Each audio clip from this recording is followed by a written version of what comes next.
Okay, good afternoon everybody and welcome to this media conference with Kalvin Phillips. As ever, if you can use the microphone provided and make sure it's switched on and state your name and the media outlet you work for. When we're ready, we'll start with Rob Dorset from Sky Sports News.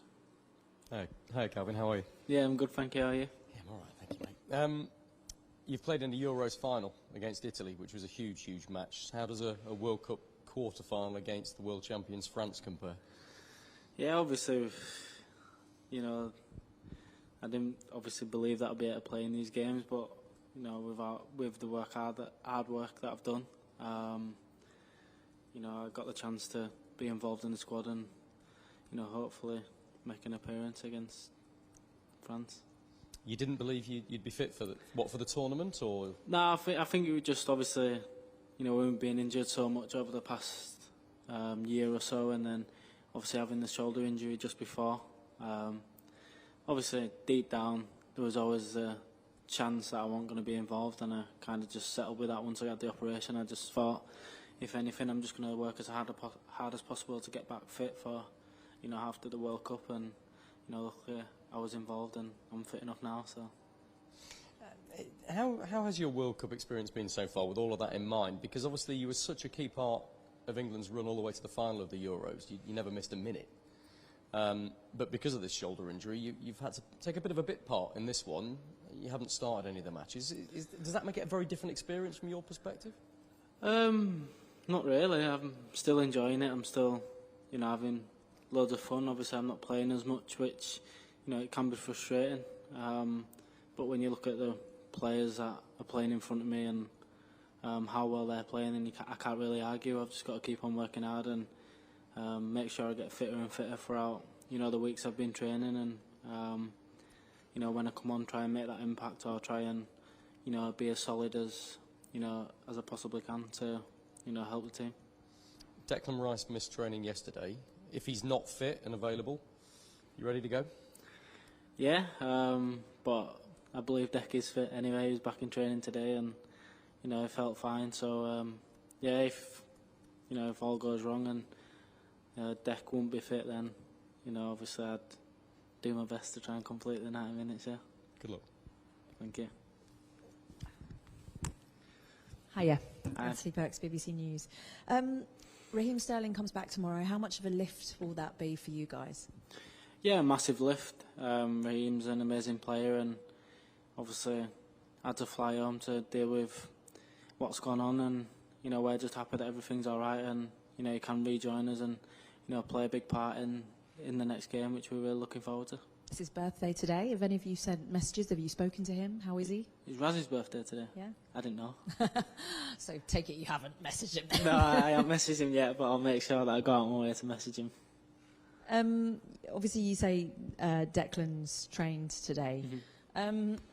From a personal point of view, you know, you're obviously fighting for that position. How does it sit with you to be a kind of player that can just come on at the end of games and get the minutes under your belt? Are you finding that's okay for you, or is there a part of you that's a bit like, I played such a bigger part than this in the Euros? No, it's not the fact that I played so much in the Euros. It's more of the fact that I want to play as many minutes as possible. So, you know, regardless whether, you know, I'm playing or Deck's playing, we're both, you know, really good friends, and we both know that it's whatever we can do for the team, then we'll do it. And if one player's not able to do that, then obviously the other player will do their best to do so. So, yeah, regards to obviously playing in the Euros, it's a little bit frustrating knowing that, you know, I've not played as many minutes, but you know, I just remind myself that I have come very far to be in this position after getting the operation, and you know, I am still trying to build up my fitness even now. And obviously, you know, when given a chance, hopefully I can build on that as well. And France, world champions in a quarter-final of a World Cup. You must be chomping at the bit to get on that pitch. Yeah, obviously it's a massive game, very exciting game, and it's going to be a very tough game as well. You know, every player in these situations want to be on the pitch and playing, and you know, if you're not, you just try and do your best to support the boys, and when you are eventually involved, then you know, hopefully you can play well. So yeah, I'm just looking forward to the atmosphere and then the occasion as well. Hi, Kalvin. You're lucky enough to play with some of the best players of the new generation, both in your club and your country, and you're playing against one tomorrow as well. So my question is, if you had to start one, bench one, and sell one out of Erling Haaland, Jude Bellingham, and Kylian Mbappe, what do you do? What did you say? Start one, bench one, and sell one? Yeah. I'd start... Oh my God.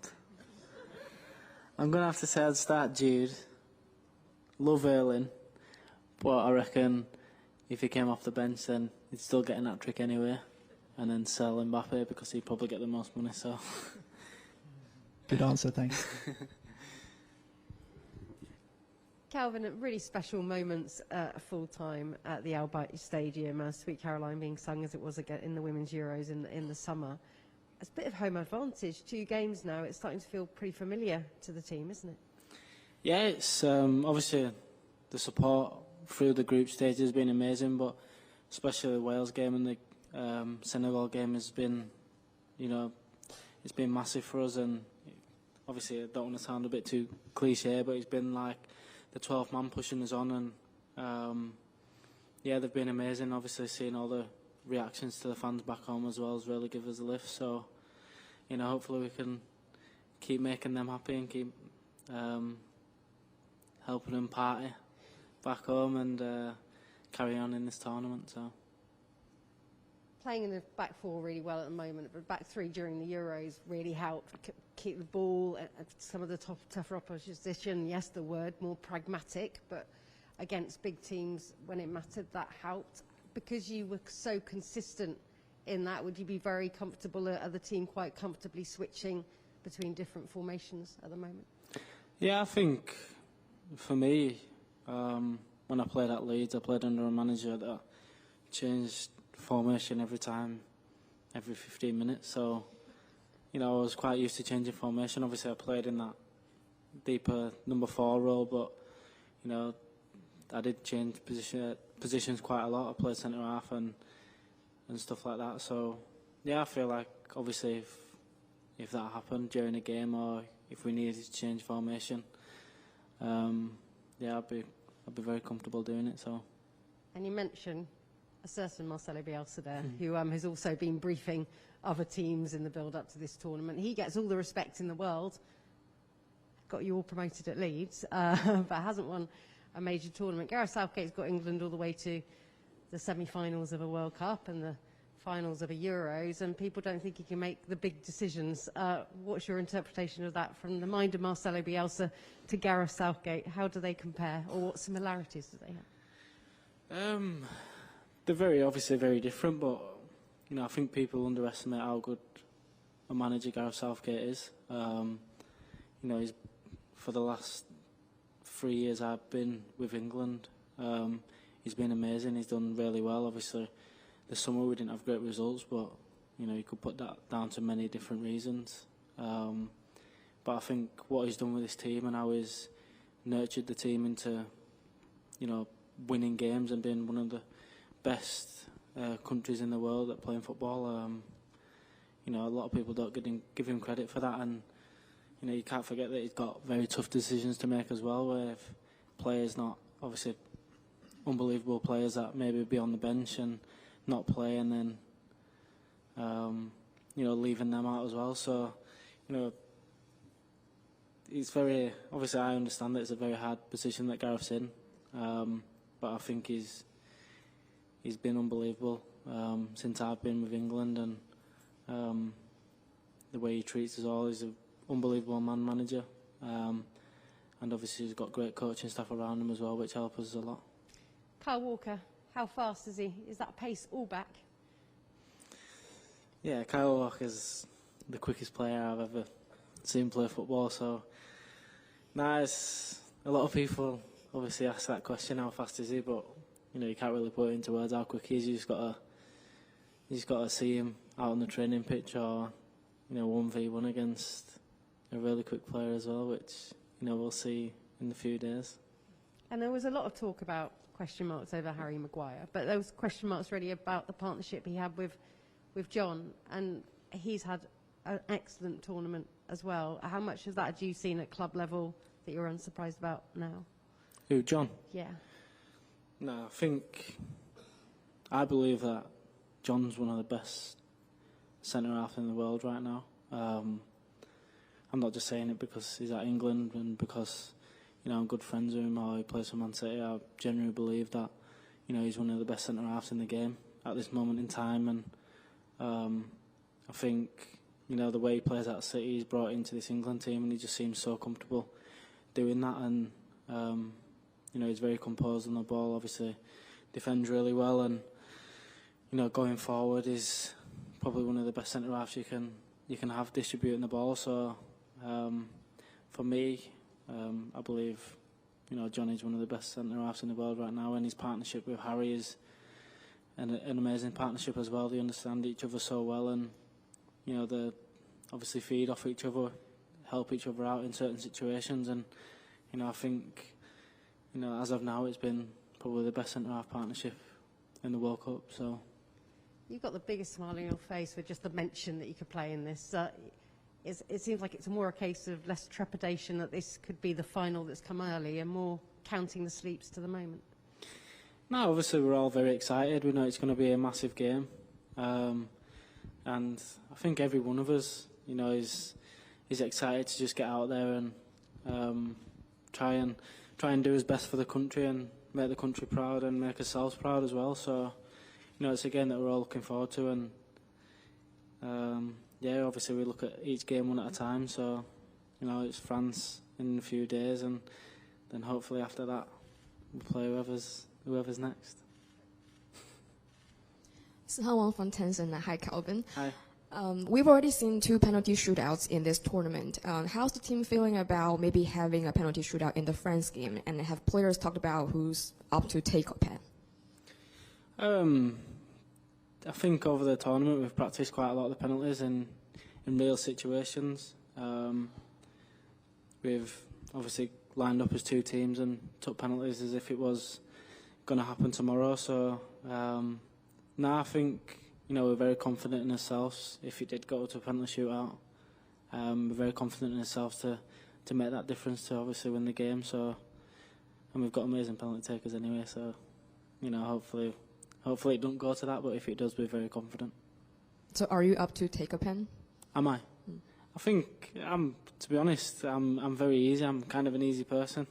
You know, if Gareth said to me the first penalty take, I'd be like, okay, that's fine. If he said to me, you're not taking a penalty, I'd be like, yeah, that's fine. So, you know, if he tells me to take a penalty, I'll take a penalty. If he don't, then, you know, good luck to the rest of the lads that are. And Kyle Walker talked about Dave the Cat yesterday, and you were pictured with Dave and John together. So is he like a Yorkshire player's cat from Man City? I think he's his little mascot now. He's been walking around with an England shirt on for the last few days. But yeah, we kind of took him under his wing when we first got there, and we were sat in the corner, and he just strolled over and started meowing at us. So we started feeding him and trying to make him a little bit bigger. And yeah, he's still getting fed, and yeah, he's still doing well. So.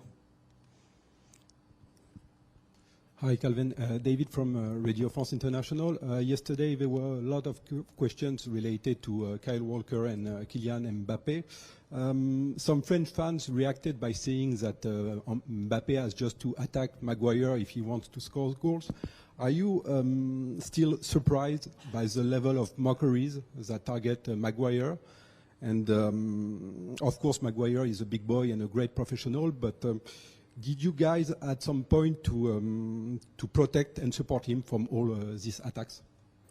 No, 100%.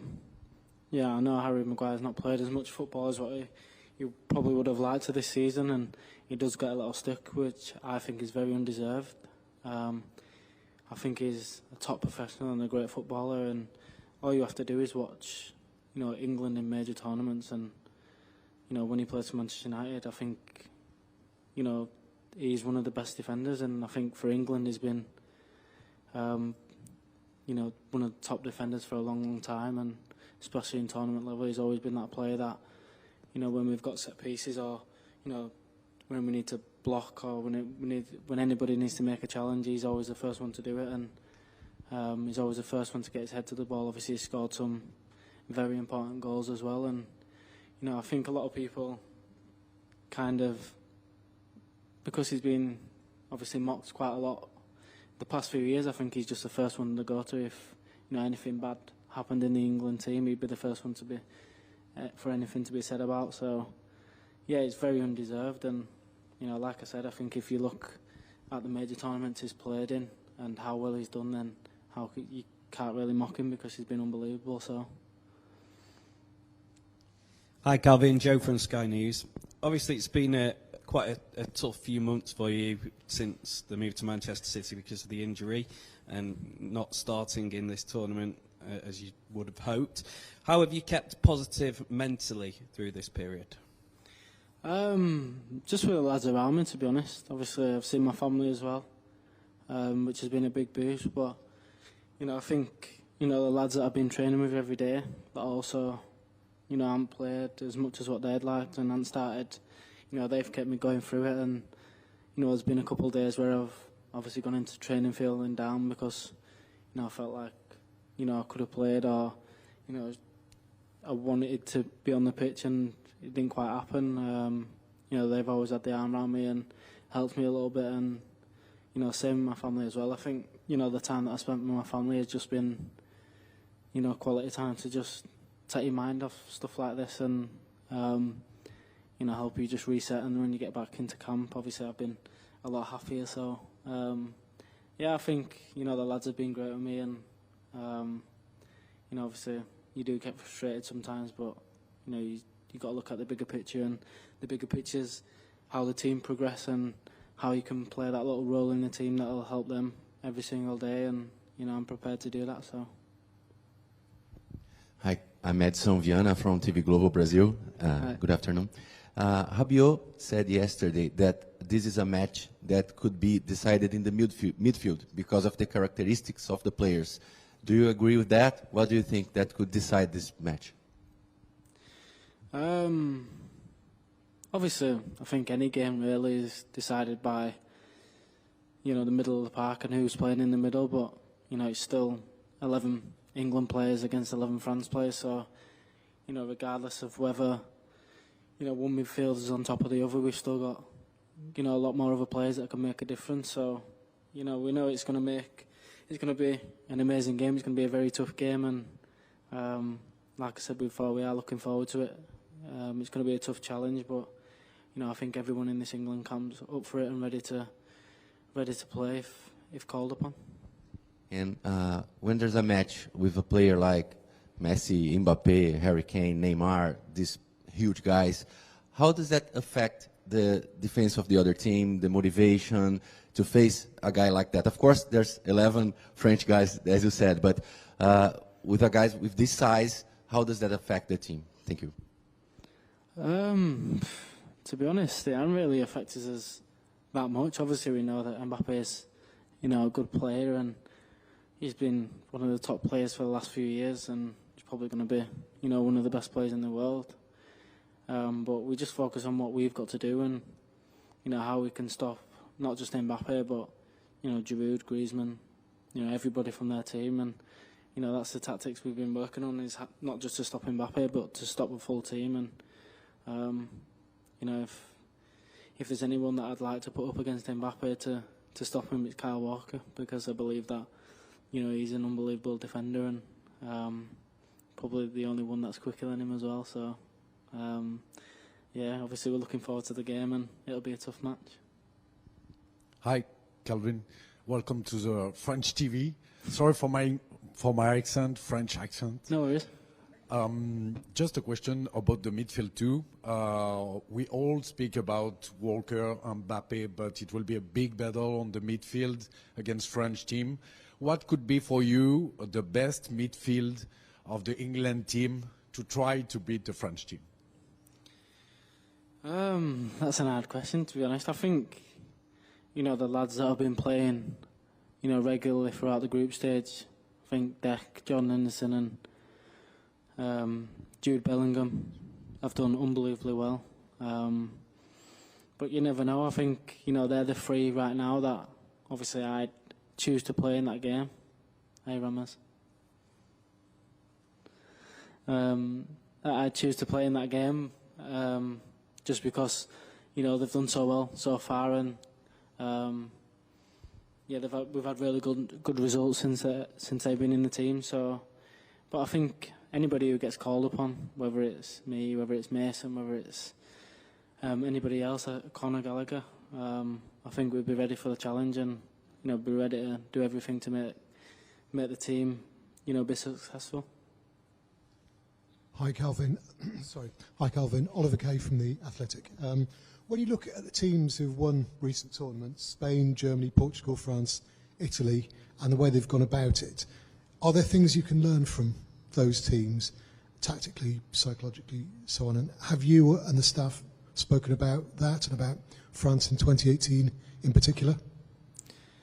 We just obviously spoke about, you know, every team that's won a major tournament in the last 10 or so years, how good their defensive record's been and how clinical they've been at the other end of the pitch. And I think we went through so many different teams, even club teams as well, and you know, the average goals are conceded throughout a tournament or throughout a season, and you know, we want to try and better that, and if we can get along them lines and along that along them numbers, then you know, there's no reason why we can't go all the way and, you know, eventually win the World Cup. And you know, we've spoke about it as a team, and you know, we all know that, you know, conceding goals isn't what we want to do, and I think so far we've done it we've kept goals out very well, kept a lot of clean sheets, and scoring goals as well. You know, with the players that we've got unbelievable talent and players that can score goals in any moment. So, you know, we're very confident in ourselves. When you say you've gone through that, was that some kind of presentation or? Yeah, it was like a meeting. It was like a 25-30 minute meeting that we went through, and just about our identity, how we wanted to play, and how we wanted to, you know, progress in the tournament. And you know, we've hit them marks, and we're doing really well at the moment, and hopefully we can keep it going. And on a different note, it has emerged over the past 24 hours that a migrant worker died at one of the other team camps, while the competition has been going on. I just wondered, does that news filter through to the players? Is it something you'd heard about? And you know, what's the reaction when you hear about something like that, and the backdrop of, you know, questions about workers' rights and the deaths of the number of workers involved in World Cup related projects? Yeah, obviously it's very sad news. It's not something that, you know, anybody wants to hear, and you know, I've not heard anything about it until now. But yeah, obviously there's not much I can say on it because I don't really know too much about it. But you know, we are very sorry for the loss, and obviously as a team we send our condolences to whoever's been affected. Hi, Kalvin. Mark Van Bryan from PA. Can I just back to Raheem quickly, if I could? Given what happened back home, is that heightened concerns for you and other players in the squad? Yeah, I think, you know, once one player goes through it, then there's always that thought in your back of the mind that, you know, it might happen to you or it could happen to somebody else, and it's not a really nice feeling. Obviously, you know, when you're so far away from home and you've got family at home and stuff like that, it's not a great feeling, and not really much we can do about it. But you know, I think obviously Raheem's feels good enough now to join back with us, and we're very happy about that, and just happy that, you know, his family are okay, and you know, he's all right to come back and join us. Have there been conversations with the FA about security measures and things like that? Not that I know of, no. Okay, we have two more left in this live section. Jerry and then Jeremy over here. Thanks, Andy. Hi, Kelvin. Just talking about the fans, Marcus Rashford has, in the Lions' Den, described them as they could be difference makers in tight games, particularly at this key part of the tournament. What experience have you had of that kind of thing, the lift of the fans? And also, The organising committee in the last few days has lifted some visa restrictions for the Gulf area so that people can come out and making it easier for people to get tickets and come out. That obviously applies to a lot of expats in the area. I was wondering if you could give them a message, you know, come on out here, support England in the big game. No, obviously, if you are one of them people that are wanting tickets to come see England, then, you know, please do so, because you will make the difference. You will be, you know, one of the many that will eventually make the difference and hopefully be a massive part in history for us. And you know, I urge you to come out and support us, because, you know, over the last few games, while obviously being on the sideline and experiencing the atmosphere and how happy it's made the England fans, and obviously seeing all the videos back home as well, it's an amazing feeling, and, you know, a pleasure to be representing this country at a World Cup. So, you know, if you do get the chance to get a ticket to a game, then I'd definitely make it the first on your bucket list. So, thanks, Jerry. And Jeremy? Thanks, Jeremy Armstrong from the Daily Mirror. Literally just before we came in, there was an image of Robbie Williams in the camp last night. So it's just to have a very brief question about, you know, what he did, how you engaged with him, if you got to see him, what your thoughts were on that, and on a broader sweep, kind of how you've switched off, if you like, if you FaceTimed home, you know, how you kind of you manage to keep in touch with people back home, whether by FaceTime or just getting the chance to relax, I suppose. How you managed to do that, apart from Mr. Williams? Yeah, Robbie was here with us last night. He was just by the pool. He sang us a few songs, and, you know, it was a really good night. Had a chance to obviously chat to him, and he's obviously an unbelievably talented person, but a really nice person as well, and got along with everyone. So, you know, it was a pleasure to have him. And obviously, you know, knowing how big he is in the world and how well he's doing, it's obviously an honour, obviously, to have met him and spoke to him as well. And regarding your question of cooling down and, you know, taking your mind off things, most of my family have actually travelled to Qatar. Well, not most of them, but a good number of them. So whenever I've had chance, I've always gone to go see them and spend time with them. And obviously, with my other family at home, I've FaceTimed them. Obviously, it was my birthday last week, so I got a lot of messages and phone calls from family, which is obviously a nice thing as well. So yeah, just spend as much time as possible with my family, and try to relax that way, and if not, then spend time with the lads and done it that way. So yeah, it's been obviously a good few weeks, and it's been quite long, but, you know, I'm hoping that it'll go on for another couple of weeks as well. So thanks, everyone. That ends the live section. We'll now move on.